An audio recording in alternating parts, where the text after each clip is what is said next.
Hello, Freedom Nation. It's Jeff here once again with another episode of the Freedom Nation podcast. And on today's show, I've got James Hilovsky. James is a franchise consultant.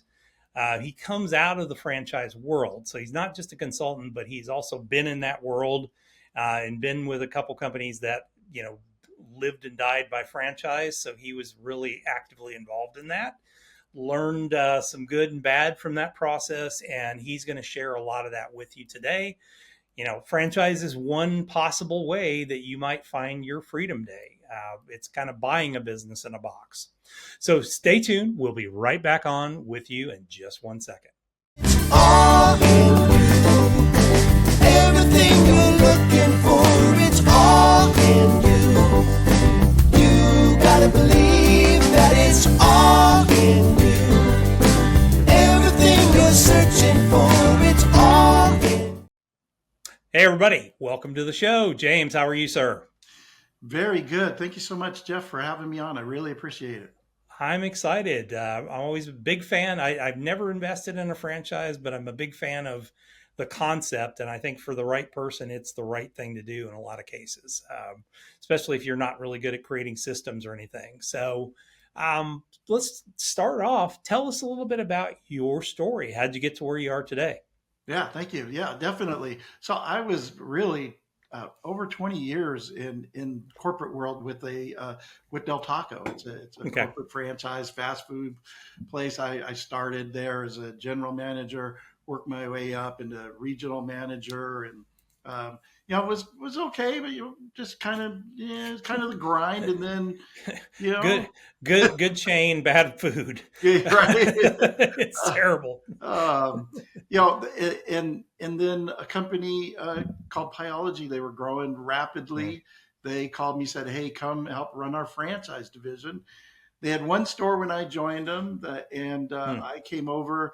It was in their operations, and my whole role was to support franchisees. So I would go out to franchise openings, support franchisees, be their liaison, help bring opening teams in. So I really got to know a lot of the franchisees, and we went from 1 to 100. That's awesome. It was really, really quick. I had to really turn a lot of, you had to have your head on a swivel. You had to make a lot of changes quickly.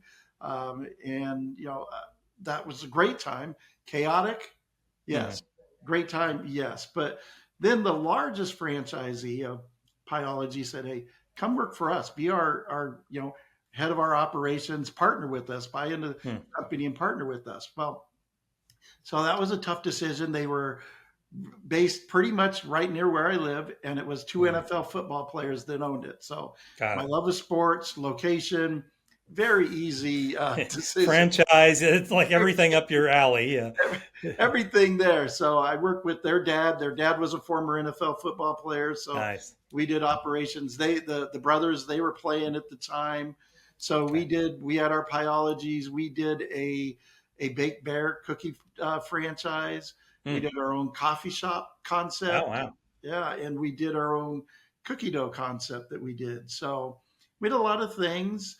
One of the brothers then retired from the NFL, and the other brother got hurt, couldn't fulfill the end of his contract. So, they were looking now at doing different things, and they decided, "Hey, let's sell off." And I thought that was a really good move, and it turned out to be an excellent move because COVID happened right after we did that. So it was timed really well.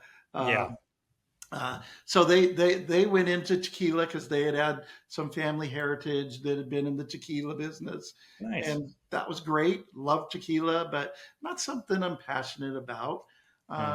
So then it was a matter of what do I do now? You can't really franchise tequila. No, you can't really franchise tequila. So I'm like, okay, well, what do I do now? And I actually looked at maybe doing another restaurant franchise, getting into my own franchise. And then it was just a matter of like, well, wait a minute. I saw a lot of people in Pyology that really were in the business that really had no idea what they were getting themselves into. The restaurant world, the fact that they were going to have to be there more than 40 hours. I mean, they didn't understand the restaurant business. So it was a very bad fit. So, My general rule is if you don't read Anthony Bourdain's book, or if you do read Anthony Bourdain's book and you still want to get into the restaurant business, you're an idiot. right. Uh, I mean, and oddly enough, yes, when I have people that come up to me and want to look at a restaurant, I tell them no. yeah, Um, I won't inflict that on you. No, yeah, that's I bad. just will not do it. Yeah. One, it's one of the most expensive way of Hmm. capital wise, and your return on investment it is as good as you think. You see that line of cars there? Well, that sounds great, but the cash register is not ringing like you really think it is. The margins Hmm. are razor thin. So, Yeah. um, so I did see all the misplacements there, and I thought, well, when I go out and be a franchise consultant, I know the Hmm. franchise world Yep. very well. So I decided to start the Fran Dream and just went and showed people what's out there in the Mm. franchise world, match them, show them, talk about different industries because the first one, everyone always thinks, hey, restaurants is the only thing that's franchise. No, Hmm. no, couldn't be further from the truth. It's every industry you can think about. You drive along, you see a truck go by, that's probably a franchise system that they're in. And, Hmm. I'm a big believer in the franchise system. I believe, like you said, business in a box. They have the Hmm. guardrails up so you don't swerve off the path. You have not only help from the franchisor, you have help from franchisees that are in the system because everyone wants everyone to do well.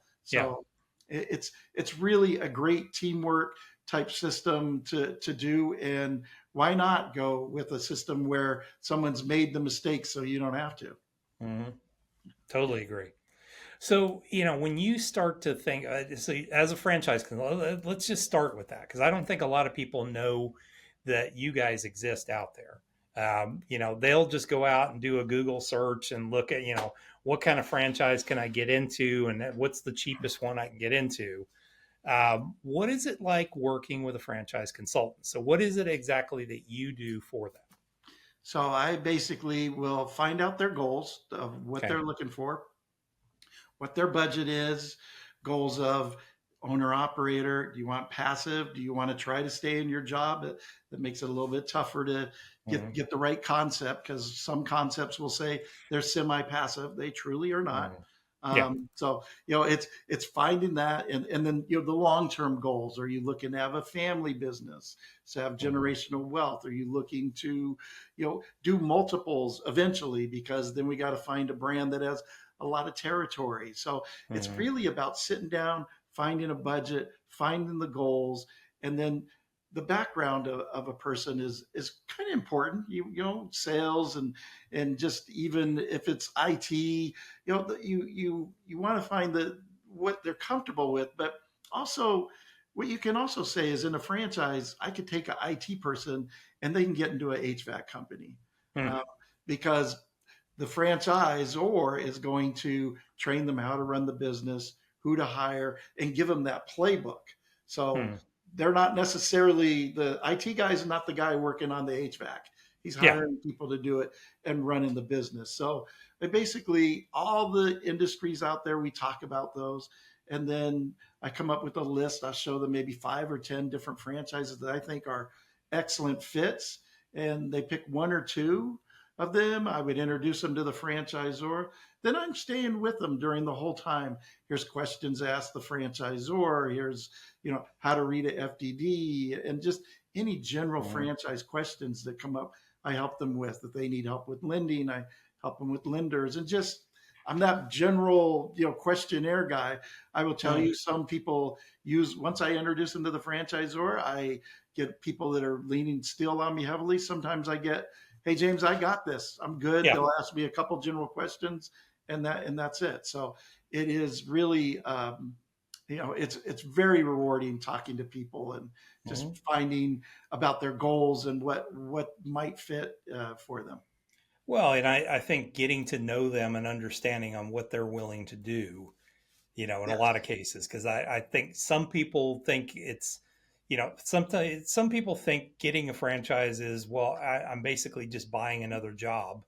at that point, and other people look at it as, hey, I'm the business owner. I'm not going to, I think the HVAC thing, people would think, well, I'd have to be an AC contractor, but you Mhm. can hire a master a master HVAC person, or if you're an electrician, you hire a master electrician to be that person that's overseeing the electrician part of it while you run the business.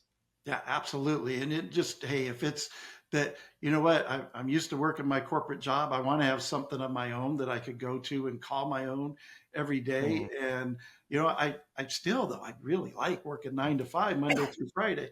You can find Sure. a franchise that can do that. Their hours are operations nine to Mhm. five, Monday through Friday. You could find one.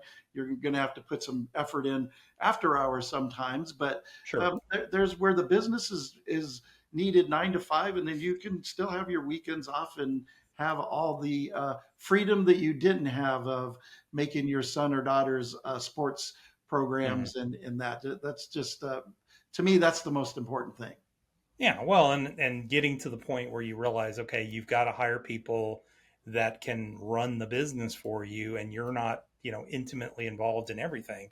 That's where you truly gain your freedom for your business. Absolutely. It's just like any business or even any job. I mean, if you don't if you're the one doing all the tasks and not Mm. delegating your workout, then you're going to drive yourself crazy. You're not going to have any Yep. time. But if you're Yep. delegating and managing people, it makes your job a lot easier. Same in business, same exact Hmm. philosophy. Absolutely. So tell me a little bit about when you sit down with a person, who is a good franchisee? When you sit down with them, you're like, oh, this person's going to be successful at it. No, mainly really it's the mindset right at the start. The Okay. mindset of, hey, you know what? I'm going to bet on myself. Hmm. I'm done what I'm doing. I'm going to take my 401k. I'm going to use the rollover and I'm going to find a franchise. But Hmm. I am done clocking in and out. This is what I want to do 100%. I have no fear. I'm betting on myself. Hmm. That is half the battle of like, okay, I can do this and I want to do this. So that Yeah. that willingness to just jump and take the leap and bet on Mhm. yourself. So when you go through your process, kind of narrowing down, you help find them, let's say 5 or 10 different options when it comes to a franchise. What's that process look like for somebody that is going to get it? And let's say you're involved in the whole process. What does that process look like, kind of step by step? Yeah, so we'll have already had it narrowed down. Let's say I show them 5 to 10 different options, and they Yeah. go, you know what, James, I really love this indoor golf simulator business. I want to Okay. talk to them, and you know what, I really love this dog grooming business. I want to Mhm. talk to them. So I'll introduce them to the franchisor. The franchisor is going to have an introduction call with them, and they're going to just basically get to know them because at some point if they decide to go forward, that's your business partner. Mhm. So they're interviewing you as much as you're interviewing them because it's going to be a partnership. And I always tell candidates really that first call and really this whole process should never, ever, ever seem like you're buying a used car with a used car salesman saying, you got to buy, you got to buy, That's it. We only have two left, and you got to buy right? them today. So if we get that in the franchise world, let's run. Okay, Yeah. that's not what we want. It's a major Yeah. purchase. Yeah. They know You that, want the franchisor that's a little skeptical of you at right? that point. Exactly, exactly. It's like, hey, this is a big deal. So let's make sure Mm. we've got it fit. So they're getting to know you. They're filling you out, and then at the end of the call, you go, okay, yeah, I'm interested. Let's go another step. Typically, they'll send you out what's an FDD, which is a franchise disclosure document.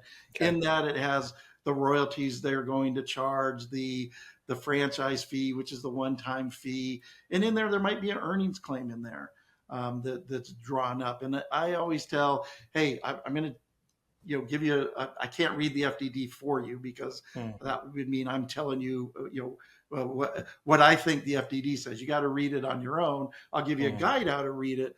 But one thing I always say is when you look at those earnings claim, just kind of just it's good information to have.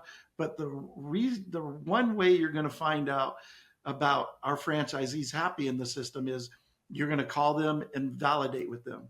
You know, Nice. would you do this again? When were you profitable? And kind of what does that look like? And talk to as many as you can, because you get all the numbers in that FDD. Hmm. And you want to talk and do your research, because that's real the nitty bones comes down. Because really, you know what? No one's going to make your business go. You're going to make your business go. So Hmm. what you want to find out is support top notch in the Yeah. franchise. When I had a problem, were they there for me? Um, so that comes with the FDD. You have a Okay. call, you review that with the franchisor. Hmm. Then the next call would be, you go, yeah, I want to go on. The next call would be, hey, the person who's in charge of our marketing. Here's how we're going to do that. Here's our real estate department. They're going to help you find a location if it is one that needs the location on it. Hmm. So it's going to go all different. Meeting everybody on the franchisor team is what you're going to do. And then if you go, yeah, I think I'm really right there, you're going to go to Discovery Day, where it's either virtual or in person, where you meet everybody in the team. You get, just hey, here, this is everything we've talked about. We're showing it to you again. Do you want to do this or not? And along that way, if once it's what's called, then you would sign an agreement, and then you would be off and running. During that Hmm. process, you have to kind of figure out, how am I going to fund this? Yeah. What am I going to do? So funding options, there's people that self fund. There's people that do take a HELOC out in their home and do that. Very popular one for people coming from the corporate world is using their 401k, rolling it over Hmm. into a franchise world. Or there's the SBA route. SBA Yeah. loan, requires about 20% down in a business account of what your kind of total borrowing. So there's many different options out there of funding that process. So once you Hmm. got all that buttoned up, it's sign and you're into training. Nice. And Yeah. what's so typical? Yeah, I mean, you can't answer this for everything, but typical process of, from signing on the paper, I'm now a franchisee.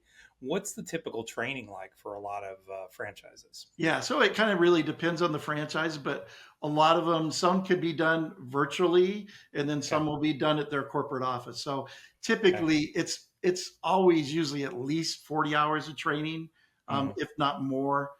So it's a good solid training week, and if it's to where you have people that you're going to hire, they'll train some of them will train your staff for you, Hmm. that's out there. So they definitely want to make sure training's the backbone of everything, that everyone Yeah. is ready and is equipped to run the business. That's beautiful. And then, okay, so you're off and running. Let's say you've gone through your training, you've got, let's say, your location, whatever it is, Mhm. set up, you're going along. What should you be expecting from the franchisor in this process, as you get up and running and everything else? Yeah, so the franchisor, let's say it's the golf simulator business. Okay. Let's just say it's that. So their role is we've got the building, that's all set. So now it's Mhm. grand opening. So they have a marketing program designed to help you get started. So it may be required you putting some boots on the ground of whatever their program is. But in the golf simulator Mhm. business, what you want to do there is you want to open up. The goal is really any type of membership based franchise business. The goal is to kind of open the doors basically even, where you where Hmm. you where even. So it's doing a lot of the franchisors pre-sales of memberships. Okay. So that's what you're working really hard of, doing the pre-sales of memberships, and following that marketing plan. Then when it comes to opening the doors, the franchisor is there supporting you during your opening uh, as well, and to make sure that you're launched really great. Then you're up and running on your business, and anytime you have a problem, you call the franchisor. You Okay. can call franchisees in the system, and the franchisor more than likely will do visits to you every quarter, Mhm. or twice a year, however their system's set up. But the channels of communication never stop, because typically they'll hold a call every week with the Hmm. franchisors to just talk about what's going on with the business. Yeah. Okay, well, very cool. So I'm assuming around closing time, that's where you kind of exit the situation, and you're moving on at that point. You've the chick has left the nest, and Yeah. you're letting them go fly. Yeah, I'm letting them go fly. That's kind of where I left the business and just go, hey, Yeah. you know what? I want to be invited to your opening and get an invite and Mhm. show up and just congratulate them. And yeah, that's kind of my role is just to get them there. Exactly. So how, I mean, I'm assuming you work anywhere in the world or Yeah. anywhere in the United States, correct? Yes, yes, absolutely. So I'm on the West Coast. So, Mhm. typically I will be up at 5 a.m. with the 8 o'clock call on the East Coast. So Nice. it's great because, the West Coast is I say it's the perfect place to do what I do because if you're up early, you got the 8 o'clock calls. And for the East Mhm. Coast people, you're done at 2. And Yeah. the West Coast people, you're done at 5. But at the East Coast, if you have someone who wants to do a call at 7 o'clock because they're Yeah. working, that's super easy for me to do. four Yeah. It's o'clock. 5 o'clock. Yeah. In the Yeah, afternoon yeah, or 4 o'clock in the afternoon. So life is good. yeah, absolutely. That's awesome. Yeah, I did business for a while when we were traveling and I was in Hawaii. And I'm like, it works out pretty good. I mean, I'd stay up late, work with people, and then Mhm. be open for stay up late for the markets, and then by the time it was surf time, it was markets were closed for the day, so life was pretty good at that Yeah, point. all's done, right? Yeah, that's Yeah, all awesome. was done, and it was funny because I was in my wife and I went to Europe a couple years ago for Christmas markets, and I was sitting basically trading accounts in a bar in the Czech Republic, and Wow. I'm sitting there and I'm like, hey, this is life is good. I mean, it's bar time and Mhm. market's just opening in America, and it's 3 o'clock in the afternoon here. This is perfect world. So, Yeah, that's good stuff. That's good yeah. stuff. So if you where do people go wrong on the financial or on the franchise side? Where do you see the challenges really people face? I think really the challenge that people face is, and when they get into a franchise, as long as they understand it in the beginning, the challenge really, and I tell my candidates, it's your business, it's your Mm, assets, you have to run it. Yes, you follow what the franchisor tells you to do 100%, but mm, the franchisor is not running your business. yeah, They're their your butt's coach. not on the line. Yeah, They're your coach. And you know what? yeah. A lot of people, you know what? There's a lot of people that get into the franchise business that probably should have never got into franchise business because they didn't Mhm, want to follow the system. Those are yeah. the franchisees during validation. They're going to go, it's all the franchisor's fault. It's like, Mm, well, how much time did you put into your business? Oh, about 10 hours a week. Eh, there's your problem. yeah. There's your sign. Yeah. Uh, yeah. Yeah, you didn't really work at it, and I find that with small businesses. I own co-working spaces, and one of the things I find, it's like, yeah, you when I hear somebody that started a business and they're in their, let's say, first 2 years, and they're like, well, I need work-life balance. Okay, you're not going to make it. I'm Right. sorry. It's just Right. there Exactly. is no work-life balance for the Mhm. first 5 years, really, Right. and Right. you Yes. may get some life after that, but yeah, there's no work-life balance. 100%. You got to make it happen. Is there anything new in your world that you're starting to do or anything different? The really it's what I do is I just like every once in a while I will go out and I will go.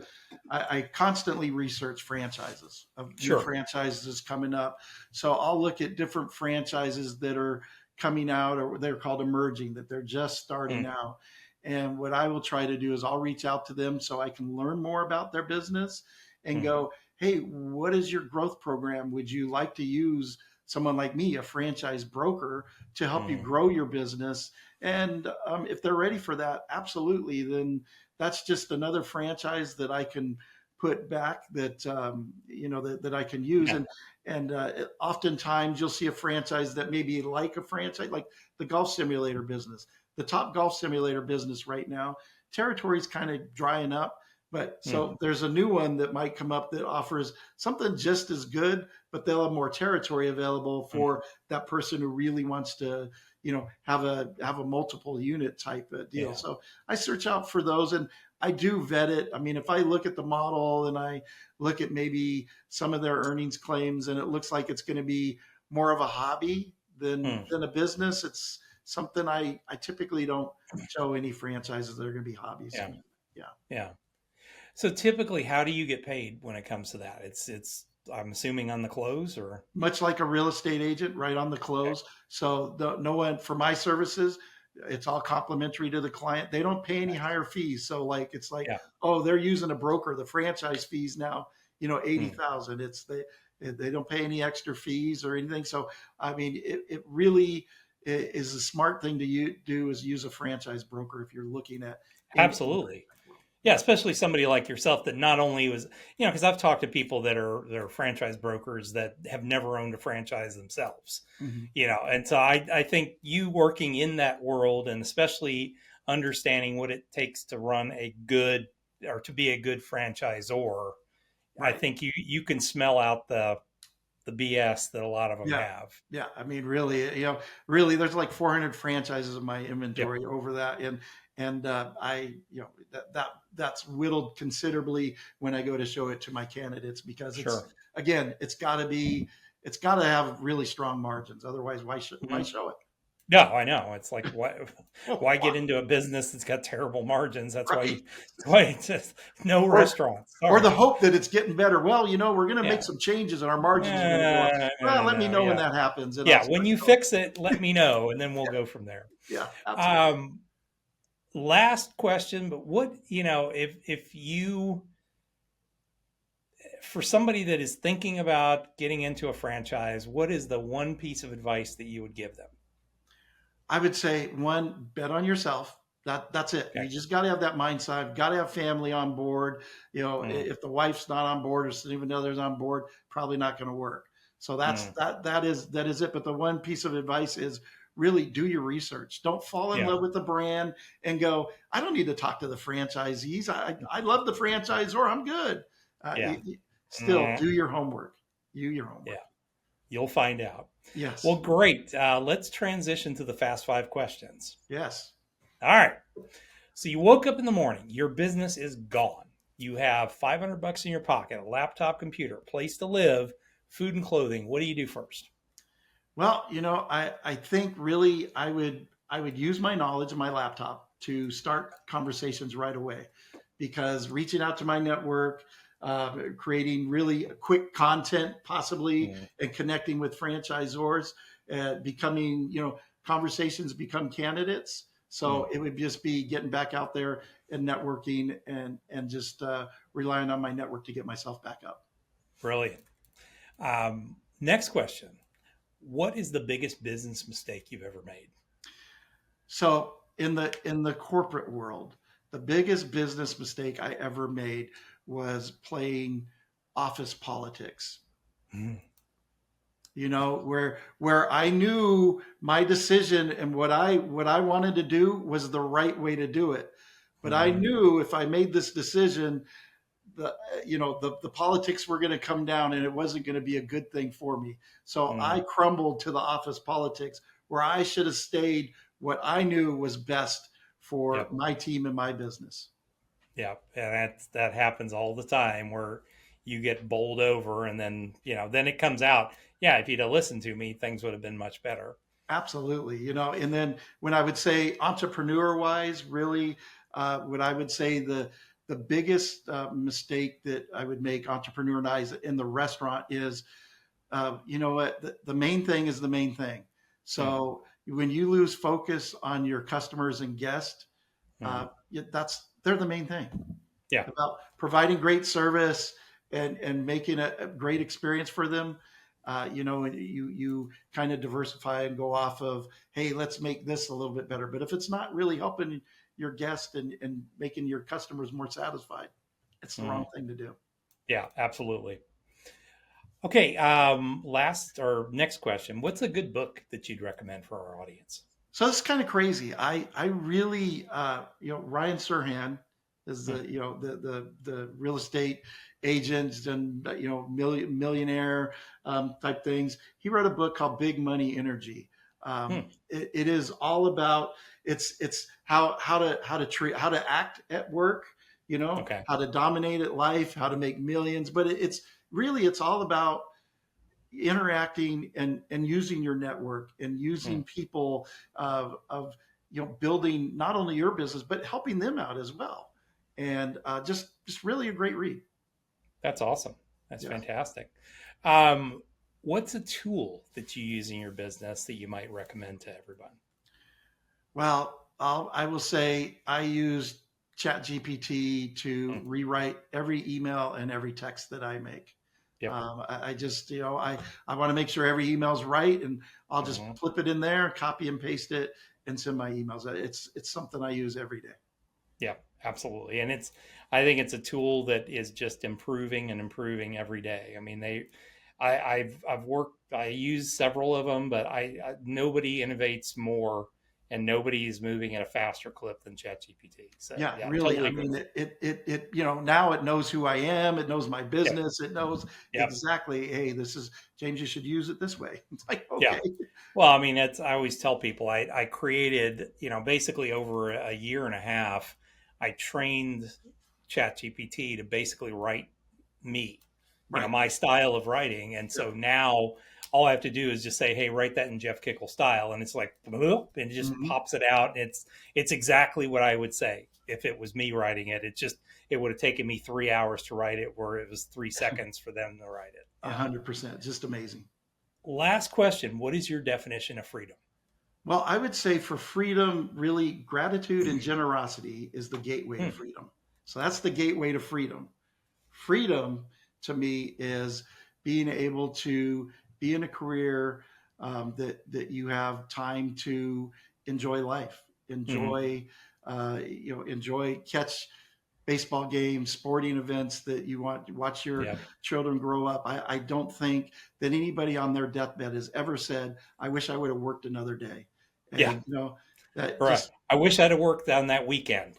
right. I mean, really, and that goes back to it. Gratitude and generosity. It's the gateway to Yep. freedom. Absolutely.